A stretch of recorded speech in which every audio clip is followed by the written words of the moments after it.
আরে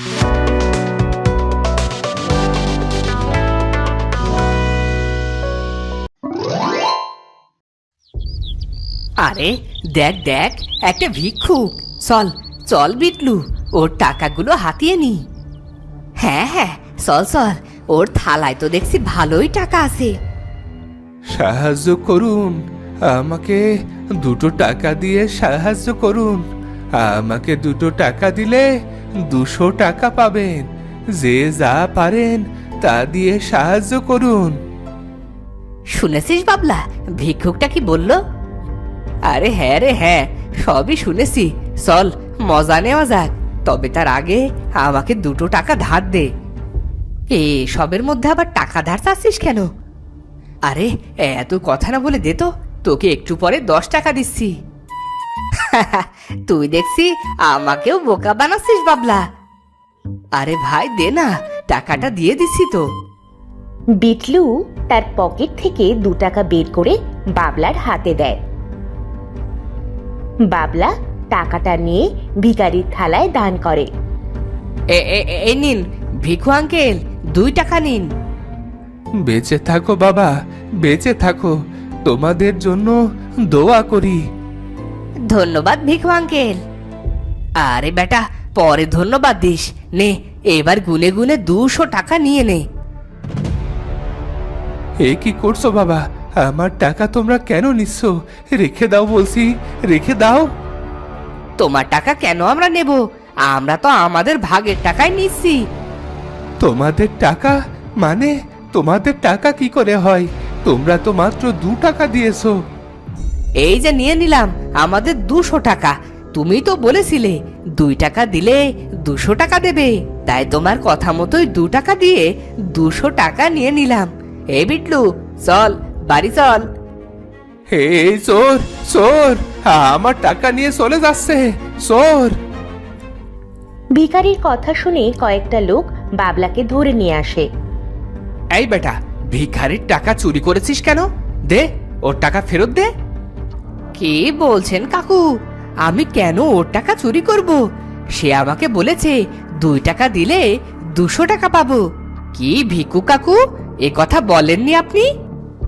আপনি কি সত্যি এই কথা বলেছেন? হ্যাঁ বাবা, বলেছি। তবে দেখেছেন কাকু, সে হ্যাঁ বলেছে, তাই আমি তার কথা মতো 2 টাকা দিয়ে 200 টাকা নিয়েছি। বলুন, এটা কি চুরি হলো? না তো, তুই তো ঠিক কথাই বলেছিস। এই বেটা ভিখারি, তুই মানুষকে যদি কখনো মিথ্যে অপবাদ দিস, তোকে এই গ্রাম ছাড়া করে দেব। এরপরে সবাই চলে যায়।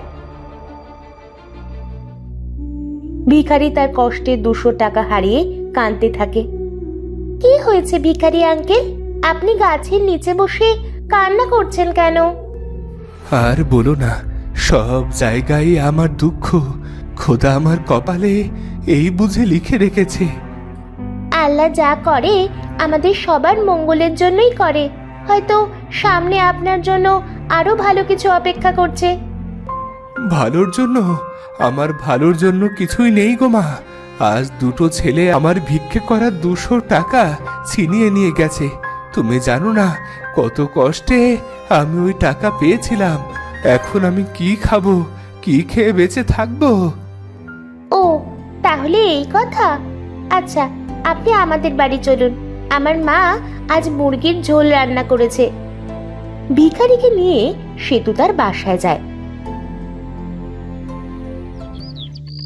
সেতু তার মাকে ভিখারির কথা খুলে বলে। ও, তাহলে এই কথা। আচ্ছা সেতু, তুই তাকে নিয়ে বস, আমি খাবার নিয়ে আসছি। সেতুর মা ভিখারিকে খাবার খেতে দেয়। ভিখারি পেট পুড়ে খেয়ে নেয়। আজ তাহলে আসি মা। হ্যাঁ আঙ্কেল, আবার আসবেন কিন্তু। হ্যাঁ ভাই, যখন আপনার খিদে পাবে তখনই চলে আসবেন। ভিখারি চলে যায়।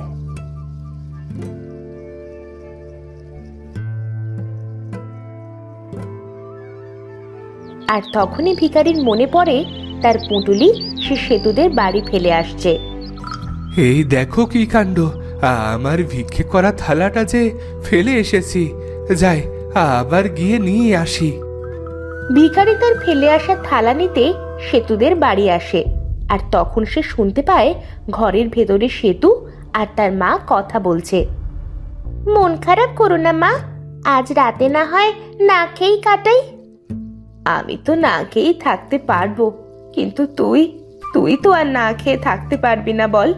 আজ মেহমান না আসলে হয়তো আমাদের রাতের খাবারটা বেঁচে যেত। ভিখারি বাইরে থেকে সব কথা শুনে সেতুদের বাড়ি থেকে চলে আসতে থাকে।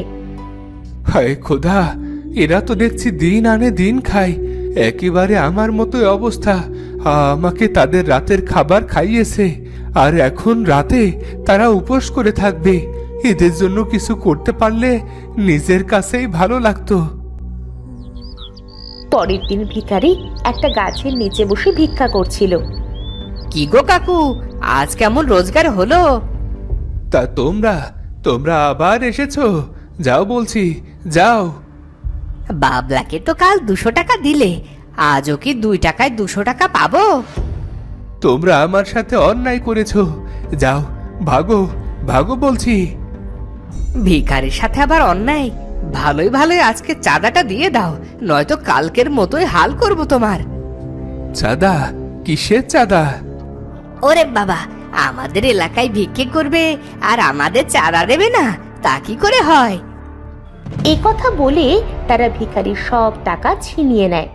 ভিখারি চোর চোর বলে চিৎকার করলে কয়েকজন লোক চলে আসে। আরে, এখানে হচ্ছেটা কি? দেখুন না কাকু, আমরা এদিক দিয়ে যাচ্ছিলাম, আর তখনই এই ভিখারিটা আমাদের সব টাকা ছিনিয়ে নিয়ে ওর থালায় রেখে দিয়েছে। ভিখারি চোর, মার মার ওকে, মার। ভিখারিকে মেরে তারা চলে যায়। আজও সেতু ফেরার পথে ভিখারিকে গাছের তলায় শুয়ে থাকতে দেখে। এ কি হয়েছে আঙ্কেল? আপনার সারা শরীর দেখছি রক্তে রক্তাক্ত হয়ে আছে। ও তেমন কিছু না, ওই দুষ্টু ছেলে দুটো আজও আমার টাকা ছিনিয়ে নিয়ে এই হাল করেছে। ইস, চলুন আঙ্কেল, আমাদের বাড়ি চলুন। ভিখারিকে নিয়ে সেতু তাদের বাড়ি আসে। এরপরে সেতু আর সেতুর মা ভিখারির হাত পা কাপড় দিয়ে বেঁধে দেয়। শোন সেতু, লোকটার অবস্থা বেশ ভালো নয় মনে হচ্ছে রে। আমি আমাদের এই বাড়ির দলিল মণ্ডল মশাইকে দিয়ে কিছু টাকা নিয়ে আসি, তারপরে ডাক্তার নিয়ে লোকটার চিকিৎসা করাবো। ঠিক আছে মা, তুমি যা ভালো মনে করো। ভিখারি পাশের রুম থেকে সেতু আর সেতুর মায়ের সব কথা শুনে ফেলে। হায় খোদা, পৃথিবীতে এদের মতো মানুষ আছে বলেই এখনো পৃথিবী ধ্বংস হয়নি। আঙ্কেল, আপনার দেখছি জ্ঞান ফিরেছে। তা আঙ্কেল, আপনার পরিবারে কি কেউ আছে? পরিবার? পরিবার বলতে সবকিছুই ছিল, কিন্তু তা আজ অতীত। কি সেই অতীত আঙ্কেল? আমি আজ ভিখারি হলেও আগে আমি ভিখারি ছিলাম না। বিলেত দেশে প্রায় 30 বছর কাটিয়ে বউয়ের কাছে অনেক টাকা পাঠিয়েছিলাম। একদিন বিলেত শেষে দেশে এসে শুনি বউ আমার সব টাকা পয়সা নিয়ে অন্য আরেকজনকে বিয়ে করেছে। এদিকে অনেক বছর বিলেতে কাজ করতে করতে আমি অনেক কঠিন রোগে আক্রান্ত হয়ে পড়ি। এর জন্য আমি আর কাজ করতে পারি না, তাই সেই ভিখারির পদ বেছে নি। আপনার দেখছি আমাদের চেয়েও খারাপ অবস্থা। তোমাদের অবস্থা কি সেটা বলো? আমাদের পরিবারটা অনেক সুন্দর ছিল। আমি যখন ছোট ছিলাম তখন আমার বাবা বিলেতে কাজ করতে চলে যায়। সেই যে গেছে আর আসেনি। সবাই বলছিল যে বাবা নাকি মারা গেছে, আর তখন থেকেই মা মণ্ডল বাড়িতে কাজ করে আমাদের সংসারের হাল ধরে। আর তখনই ভিখারি একের পর এক কাঁদতে শুরু করে।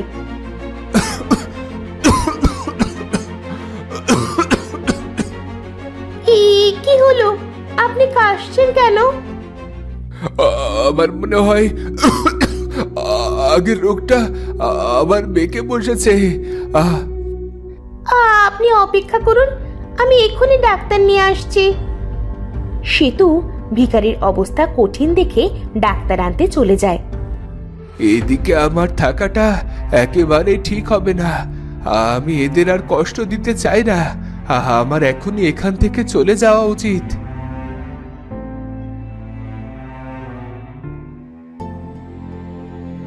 ভিখারি অসুস্থ শরীর নিয়ে সেতুদের বাড়ি থেকে বেরিয়ে জঙ্গলের দিকে যেতে থাকে।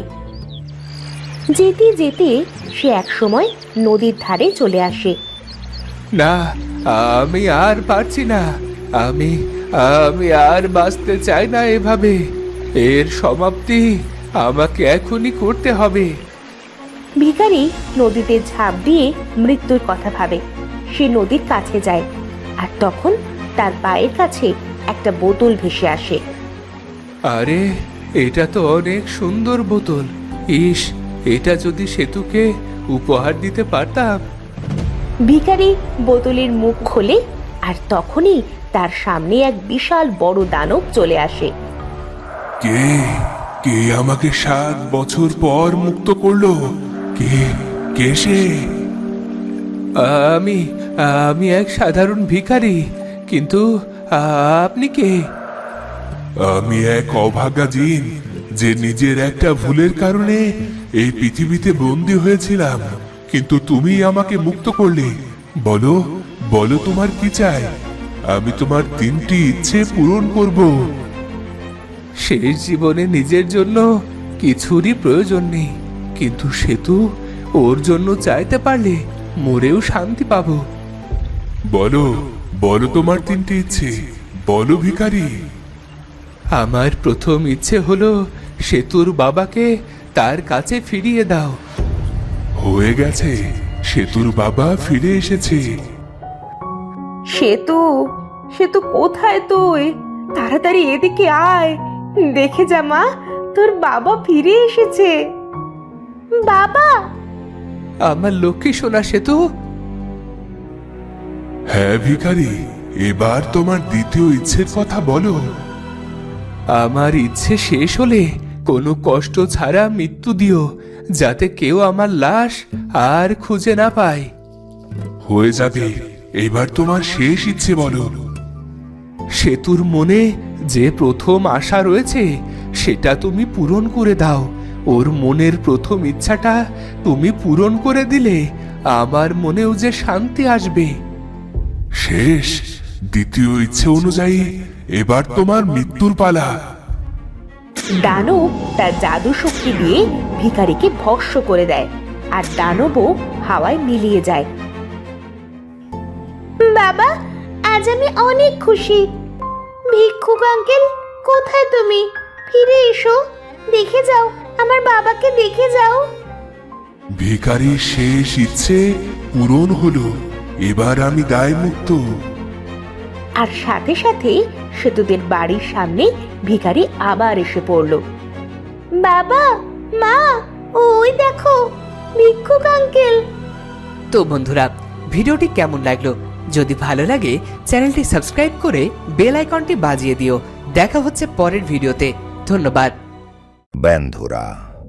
আর নতুন গল্প দেখার জানিয়ে এখনই সাবস্ক্রাইব ও লাইক বোতাম টিপে দাও।